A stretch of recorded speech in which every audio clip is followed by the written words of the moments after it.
Baroness Betty Boothroyd. I'm sure the whole House would want to join me in paying tribute to Baroness Boothroyd, the first female Speaker of the House, and our thoughts and prayers are with her family.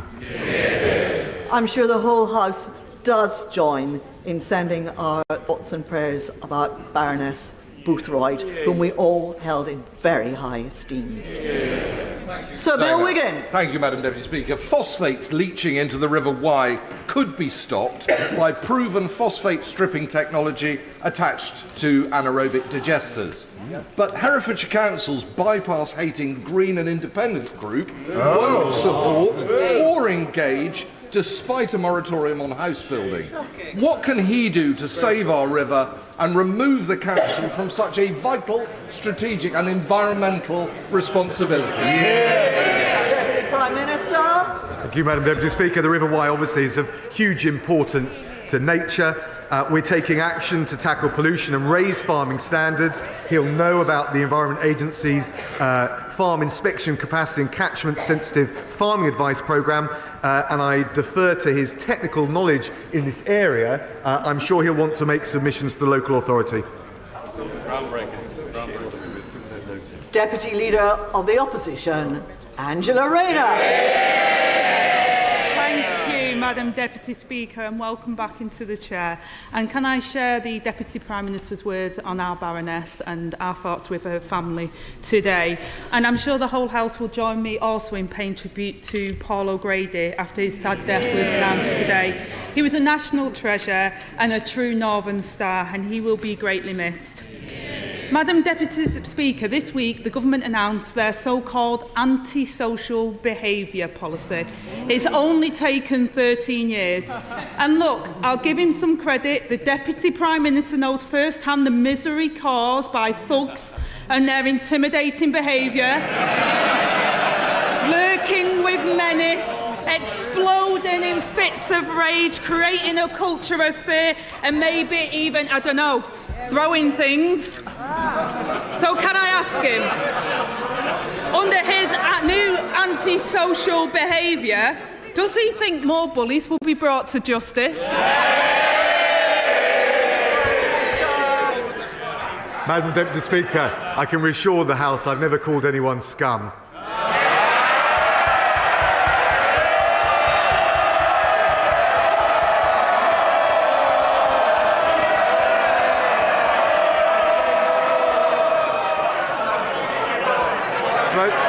But if the Right Honourable Lady is serious about standing up for communities and people who suffer at the scourge of antisocial behaviour, she'd back our plan to deal more swiftly with these issues, to make sure that we ban drugs beyond the conventional ones, give police the powers they need, and if they really want to protect the public, they'll back our plans for parole reform to make sure the murderers, the terrorists, the child killers are not allowed out free to threaten other people, and reintroduce the ministerial veto that side took away.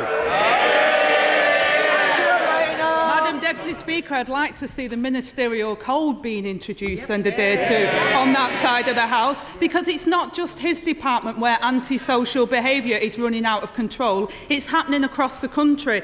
Police officers disappearing from our streets, replaced by criminals, plaguing our towns and leaving people feeling unsafe. The truth is that the Conservatives are missing in action in the fight against crime.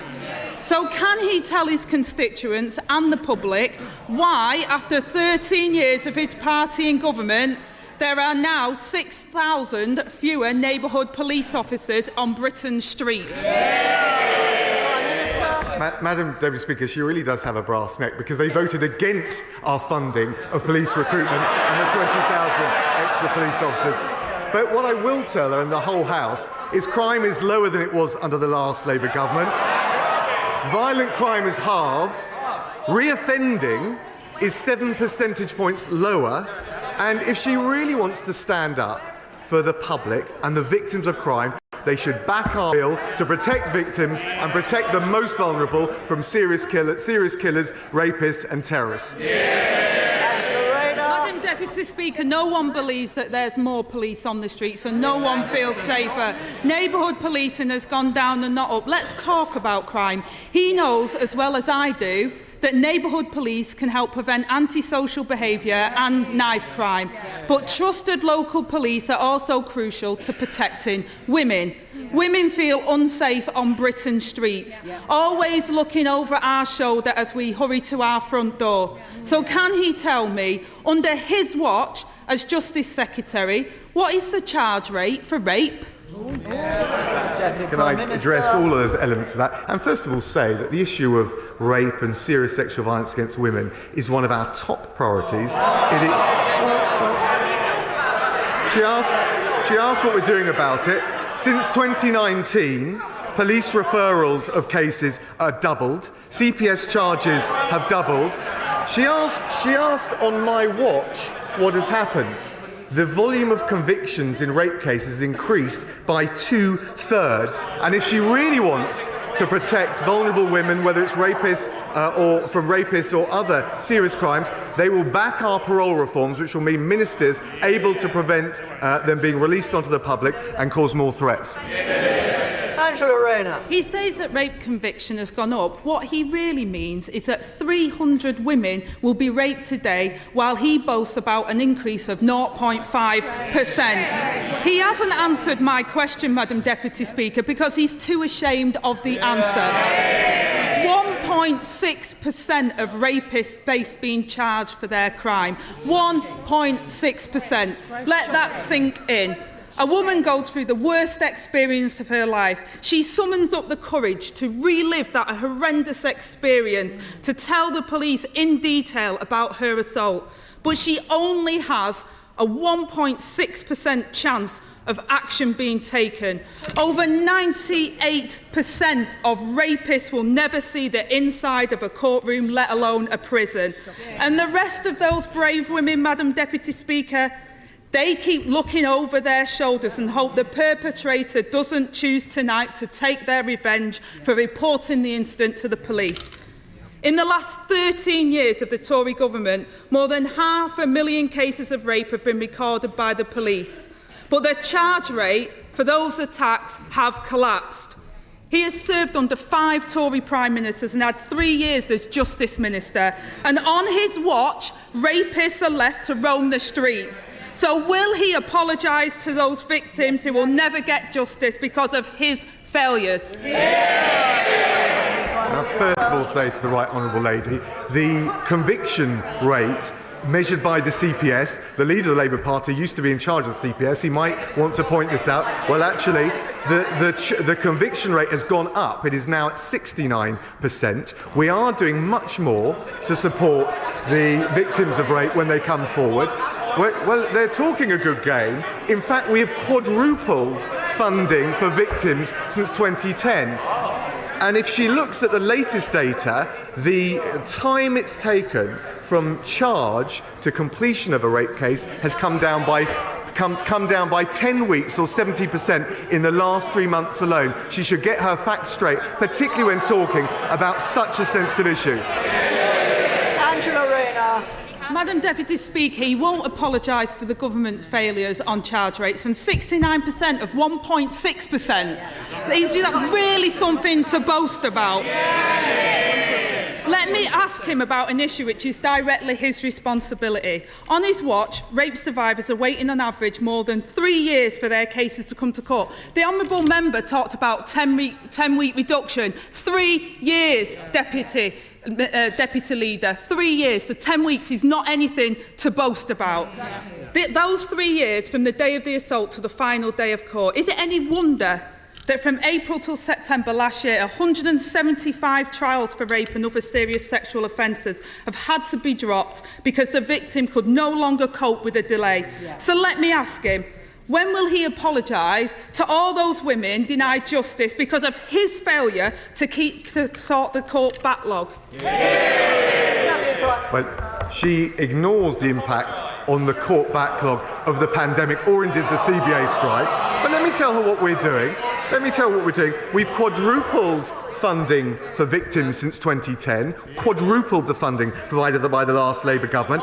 We launched the 24/7 support line so that when those victims of that appalling crime come forward, they get the support they need. We've increased the number of independent sexual violence advisors to over 1,000, and we're making sure that women that suffer this appalling crime can give pre-recorded evidence in court. We're doing everything that we can, and as I said, the rates are coming down, and we will keep taking action in this area. Is she really? If the Labour Party were really serious about this, they wouldn't have voted against longer sentences for dangerous, violent and sexual offenders in the Police Crime Sentencing and Courts Act, and she would get behind our Victims and Prisoner Bill today.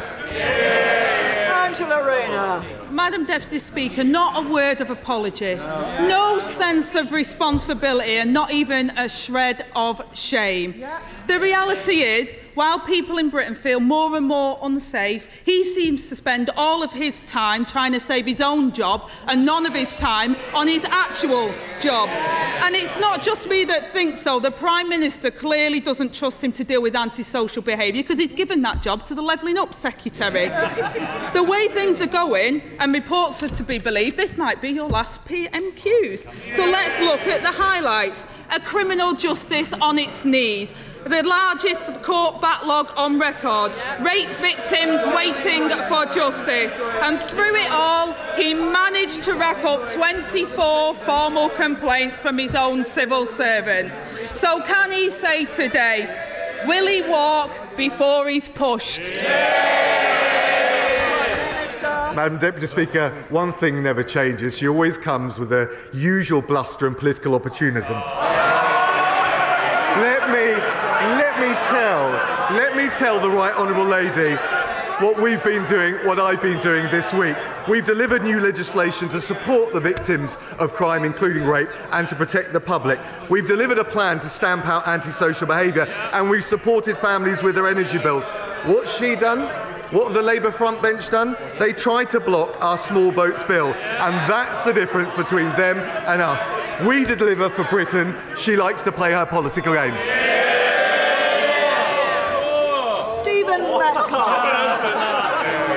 Thank you, Madam Deputy Speaker, and it is wonderful to see you in your place. As my right honourable friend will be aware, the Thames Freeport was recently given the final go-ahead to become fully operational, creating thousands of jobs and attracting millions in inward investment.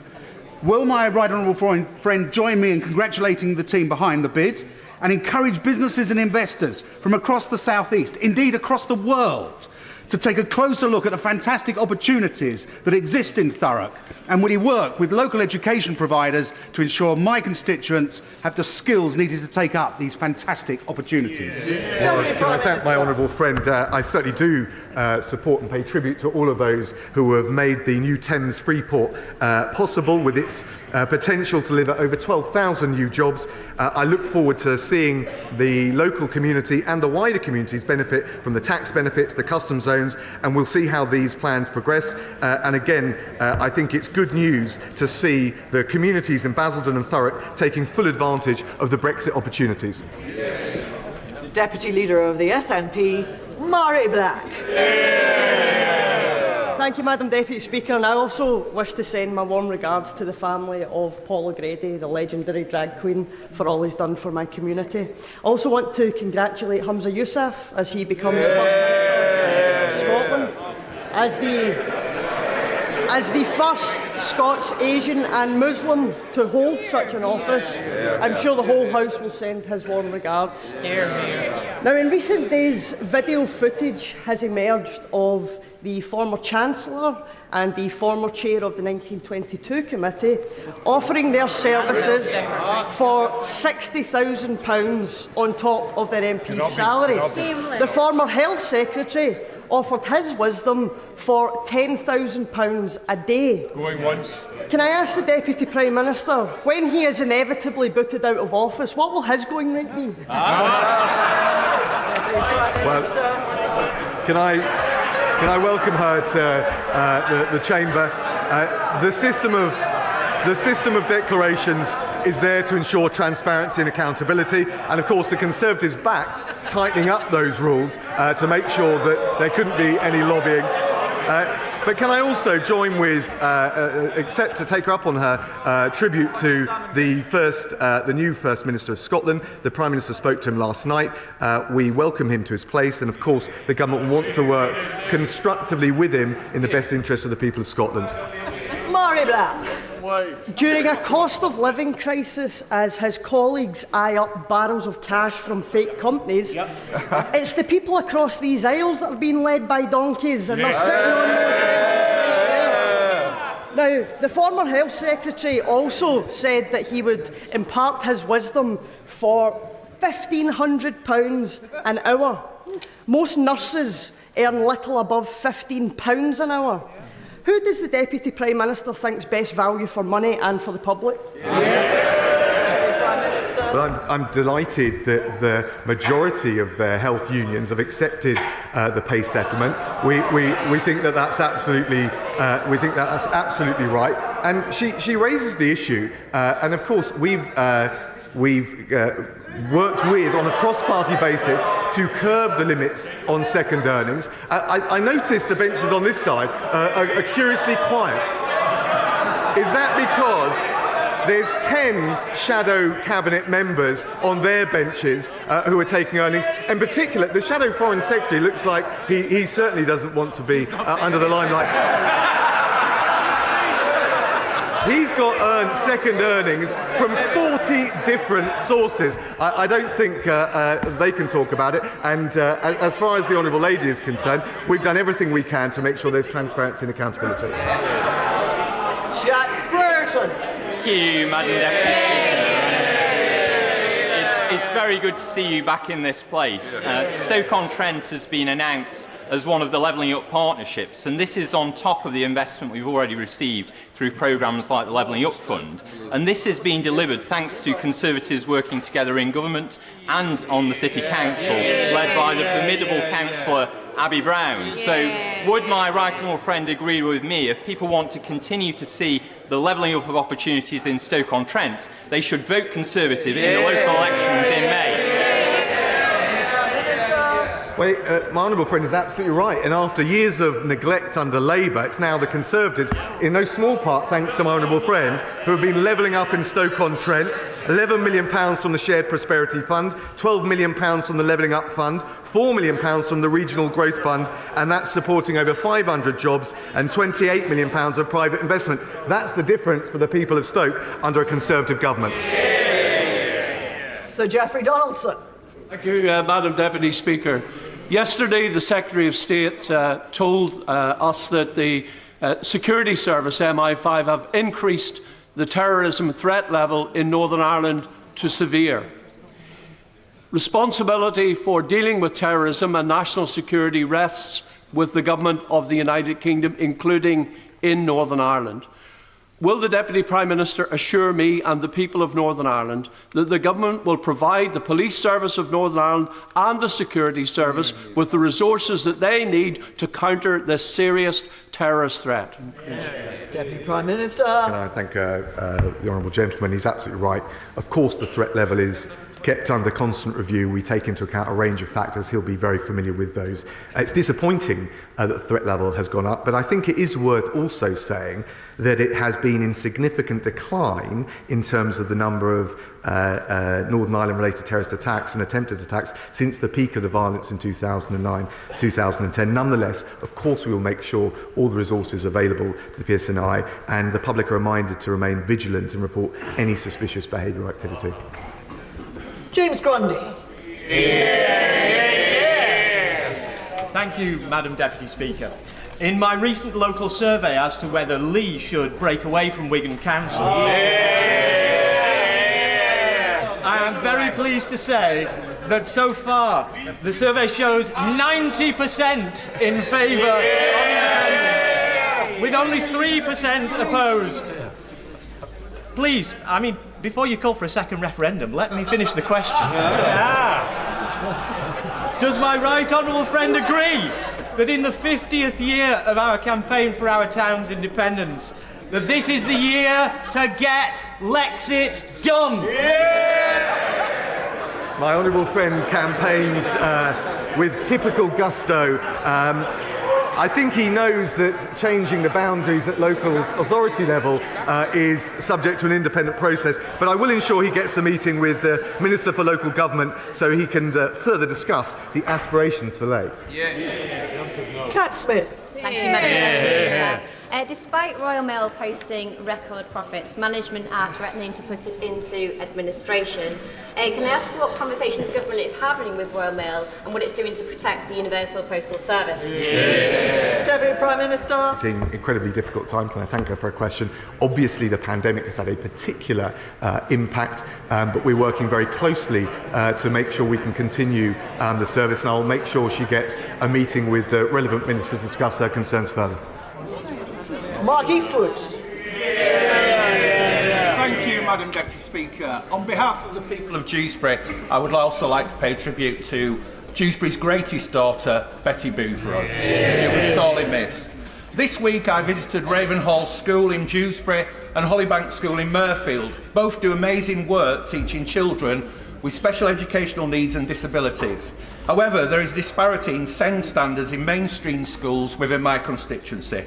Would my right honourable friend join me in thanking the teachers and staff at Ravensall and Hollybank for everything they do, and could he also outline how we can ensure all our children are given the best chance in life regardless of which school they go to? Deputy Prime Minister. Can I thank my honourable friend and pay tribute to the teachers and the staff at both schools, Ravensall and Hollybank, for the amazing work they do. It's a very difficult and challenging job and incredibly important for the life chances of those children affected. He'll know that in March we published the SEND and Alternative Provision Improvement Plan with new national standards, and that's backed up by an increased specialist provision locally with £2.6 billion going into it, and that includes opening 33 new special schools with a further 49 in the pipeline. Douglas Chapman. While the Prime Minister is absent, I hope he later gets a chance to watch the BBC dramatisation The Brinksmat Robbery, which was held in the 1980s, where the police team assigned to the recovery of this gold only got back half of the gold that was stolen. That sum pales into insignificance compared with the measly 1% from the £1 billion of business grants that was lost to the fraud issued by the Prime Minister under his watch when he was Chancellor. The fingerprints show that this massive fraud now lies at 10 Downing Street. To quote your former fraud minister, Lord Bolton, when will this government get its act together and step up the recovery efforts on behalf of the taxpayer? Deputy Prime Minister. Well, the instance of fraud have become much more complex with the online instance, but he will have noted the massive increase in funding for tackling fraud in the recent budget, and we're confident that will give us the resources we need to tackle this often invisible but very damaging crime. Sir Robert Neal. The Deputy Prime Minister will know that stroke is the greatest cause of adult disability in this country and costs our economy some £26 billion, never mind destroying lives. Last year I met Dr John Stevens, who was unable even to sit up unaided after a stroke, but because of emergency thrombectomy procedure is now back at work as a GP in the NHS. Sadly, only 30% of eligible patients actually get thrombectomies. Will the Deputy Prime Minister agree that we need greatly to increase the rollout of thrombectomy procedures? And would he perhaps, in the run-up to World Thrombectomy Day next month, join me in visiting a thrombectomy centre to see at first hand the difference it can make to lives and to getting people back into meaningful and productive work and enjoyment? Prime Minister. Well, can I thank my honourable friend? He's been a dedicated champion for stroke survivors. I know from my own constituency how debilitating that can be and the impact it has on the wider families. NHS England are committed to increasing the delivery of mechanical thrombectomy, including the expansion of local services and local capital investment, and I'm sure we can arrange for a health minister to join him on a visit as he requests. Sarah Olney. Thank you very much, Madam Deputy Speaker. In a shocking article in Surrey Live last year, it was reported that staff at a GP practice in Walton were left in tears and crumbling under pressure due to the increased workload caused by staff shortages. Is it any wonder when there are 850 fewer GPs across the country since 2019? So what does the Deputy Prime Minister say to those patients left in pain and staff left in tears, including in his own constituency, due to this government's failed promise to recruit more GPs? Well, can I say to her, any abuse against any GP in any practice across the country is absolutely wrong. We have to have zero tolerance of it. What I would just say to her is we've seen a large increase in GP appointments, over 29 million carried out since the start of the year. We're improving access to general practice with more support staff, also the technology, so more state-of-the-art telephone systems. The number of GPs in training is at record levels, and we're investing 1.5 billion to create 50 million more appointments a year by 2024. If we go a bit faster, we'll get everybody in. Scott Benson. Since 2019, this government has provided well over £300 million in extra funding for projects in Blackpool. However, there is always room for more. The Bond Street and Weather areas of my constituency are among the most deprived in the country and have been long forgotten by the Labour-led council. The government has already provided £600,000 in funding for a feasibility project with a view to delivering a £30 million regeneration package for these areas. Will the government look closely at the business case to see how this transformational project can be delivered for those communities? Order, before the Deputy Prime Minister answers that, can everyone else with a prepared question just cut it in half? Just do the question. Deputy Prime Minister. Thank you, Madam Deputy Speaker. There is no one more tenacious in campaigning for Blackpool than the Honourable Gentleman. I've seen it firsthand when I visited with him. I'm pleased that we delivered with the Levelling Up Secretary the £40 million of funding to relocate the Magistrates' Court and to allow the County Court complex to move. And I know that the Levelling Up Secretary will want to work with him on the regeneration aspirations for the future. Wendy Chamberlain.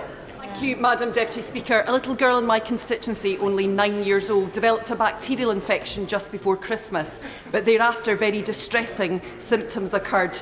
OCD, she has intrusive thoughts, she hasn't washed, dressed or properly eaten since Christmas. We believe this to be Pan's Panda, and although health has evolved and I am seeking support for her, part of the lottery and the antipsychotic medication that is often given in this condition, despite the fact that broad-based antibiotics have been proven to work, is because the UK, no part of the UK, has implemented World Health Organisation ICD-11. Will the government commit to looking at this so that other children across the UK don't need to suffer in such a way? Deputy Prime Minister. Can I thank the Honourable Lady for raising what seems like a very an awful case, and my heart goes out to the family involved. If she'd like to write with me about it, I'll make sure she gets a full answer and a meeting with the Minister if that's required. Caroline Nooks. Thank you, Madam Deputy Speaker. Georgia Harrison is an incredibly brave young woman who only got justice when she was a victim of revenge porn because she could prove that the perpetrator intended to cause her distress. Most victims can't, and perpetrators are using platforms to use revenge porn for financial gain. That's not covered in the legislation. Will my right honourable friend commit to looking at the case studies Georgia has compiled and reviewing this legislation to strengthen it and make it more effective? Deputy Prime Minister. Can I thank the Honourable Lady, my honourable friend, my right honourable friend, for all that she's done in this area. I know that there have been a considerable number of changes to the Online Safety Bill, not least because of her forensic attention to detail. They will include the creation of a new base offence of sharing intimate images without consent that don't require proof of an intention to cause distress. And of course the government also supports the Revenge Porn Helpline, which offers free and confidential advice. If there are any further changes that she thinks need to be made, very happy to look at them with her. Sir Chris Bryant. Thank you, Madam Deputy Speaker. I don't know whether the Deputy Prime Minister ever met Lily Savage or has ever spent a night out at the Royal Vauxhall Tavern, but Lily was... I can take him sometime if he wants to go. I think that was a yes, actually, yeah. But Lily was performing at the height of the AIDS crisis in 1987, when police officers raided the pub, arrested her amongst others. They were wearing rubber gloves because supposedly they were protecting themselves from contracting HIV from touching gay men. Lily amazingly said at the time, "Oh, lads, you've come to do the washing up. That's great." Her alter ego, Paul O'Grady, campaigned acerbically and hilariously for elderly people, for care workers, against oppression of every kind. Isn't it time we in this country celebrated our naughty, hilarious drag queens and comics of every kind who inspire us to be a better and more generous nation? Can I thank the Honourable Gentleman? I totally agree with him. And Paul Grayson was an incredible comic, but he also... Paul O'Grady.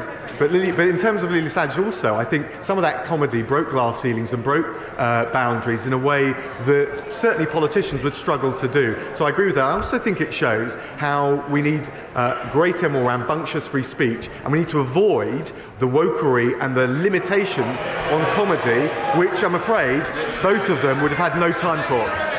Dame Caroline Dinage. Very much, Madam Deputy Speaker. I'd like to associate myself with the words of the Honourable Gentleman from Rhondda. Paul O'Grady was a great champion for animal welfare as well. Madam Deputy Speaker, the biggest cause of death for children in this country under the age of 14 is cancer. As she knows, I've been calling for a childhood cancer mission to radically change how we detect, how we treat and how we care for children with cancer. Everything from genome science for detection right the way through to 7-day-a-week play facilities in children's ward. The Health Secretary's been brilliant. He's met with me and has been really positive on this. But will the Deputy Prime Minister restate the government's support for a childhood cancer mission? Deputy Prime Minister. Can I thank my honourable friend? I certainly will. And the suffering that any child must go through when they get a condition like cancer at such an early age, difficult to believe, and the pressure on the families, incredible. So I thank her for her work. The DHSC will publish a major condition strategy to look at improving outcomes and experience for all cancer patients, but including in particular children. I can't preempt that, but I know it will draw on previous work, including submissions from the various childhood cancer charities. And again, I pay tribute to the work that they do. Stephanie Peacock. Thank you, Madam Deputy Speaker. My 6-year-old constituent Daniel has cerebral palsy and mitochondrial disease. He has received palliative care from the Bluebell Wood Children's Hospital, who were forced to temporarily close last year due to staffing pressures. They have ongoing concerns about rising bills. Will the Deputy Prime Minister reassure Daniel's family that he will receive the palliative care he requires as and when he needs it? Prime Minister. Can I thank her for raising that very important case that she does? I don't know all the facts of it, but if she writes to me, I'm very happy to look at it. We will make sure the resourcing, but also the care is there. And if, again, as I say, if she writes to me, I'm sure we can arrange for a meeting with the relevant minister. Wendy Morton. Madam Deputy Speaker, the inclusion of the West Midlands as a hotspot trailblazer police force area in the antisocial behaviour action plan is really good news. Could my right honourable friend outline, though, how communities such as those in my constituency on the periphery of the West Midlands will see and feel the positive difference that this will bring, and that we won't simply see a redirecting of our valuable resources by the Labour Police and Crime Commissioner into other parts of the West Midlands? Deputy Prime Minister. Well, can I thank my right honourable friend? She raised a really important point. The antisocial behaviour action plan will help us crack down and make sure on antisocial behaviour and make sure that those responsible conduct and undergo repairs within 48 hours, things like cleaning up litter and graffiti. In terms of the West Midlands enhanced hotspot, I'm delighted they'll be getting that additional funding. She's right for the PCCs to determine the precise allocation of funding, but I'm sure she'll make her representations in the usual powerful way. Mary Glendon. Madam Deputy Speaker. Announcing her retirement, North Tyneside-born Sarah Hunter MBE played her final game of rugby at the opening Women's Six Nations match at Kingston Park last Saturday. Sarah is the most capped international rugby player in the world, a true professional, great ambassador for her sport and an inspiration to so many. Will the Deputy Prime Minister join with me, the whole of North Tyneside and this House in thanking Sarah for all she has achieved for the country and her beloved sport of rugby? Deputy Prime Minister. Can I thank the honourable lady? She's absolutely right. I pay tribute to the trailblazing record of Sarah. I had the opportunity a few years ago to watch the England female rugby team. I was blown away, and we look forward to her and them going on to bigger and better things. Richard Fuller. Madam Deputy Speaker, shush. Will the government require that the East West Rail Company publish a full business case before the allocation of any more taxpayers' money to the project? Deputy Prime Minister. Thank you. It's a hugely important project with all sorts of opportunities, jobs, education, and a projected increase in economic output by over 100 billion by 2050. He's right that it needs all the transparency and scrutiny. I know that the first stage of the project is already in construction, on time and under budget. I'm told that the subsequent stages will go through full scrutiny as part of the planning process in a transparent way. David Linden. The Prime Minister has previously been on camera as saying that he didn't have any working class friends. When he's not taking his luxury helicopter rides and splashing about in his private pool, where might the Deputy Prime Minister recommend that he might befriend somebody from the working class? Deputy Prime Minister. I'm not sure I got the full extent of the question, but the reality is we're doing, and you can see that with the energy price guarantee, the free childcare and the national living wage, that we are supporting everyone in this country, particularly those on the lowest paid jobs. And the final question, Alicia Cairns. This week, Rutlander Andrew Osborne solo sailed 3,000 miles, taking 78 days across the Atlantic Ocean. He raised £142,000 for cardiac risk in the young after his daughter Amy died in her sleep, aged 25, being discovered by her sister the next morning. 1 in 12 children die every week of undiagnosed heart conditions. So can my right honourable friend please reassure me what we are doing to increase the diagnosis of undiagnosed heart conditions in children and young people? Deputy Prime Minister. Can I thank my honourable friend for raising this, and our heartfelt condolences go to the family of Amy, but likewise our congratulations go to Andrew on an incredible feat. The fact that 12 young people die every week from an undiagnosed heart condition is something we all want to see an end to. There's more resource going in, there's more research going in, and I'll arrange for a meeting between her and the relevant minister. Thank you. We will shortly move to the statement, but I will pause briefly to allow a change of cast. How many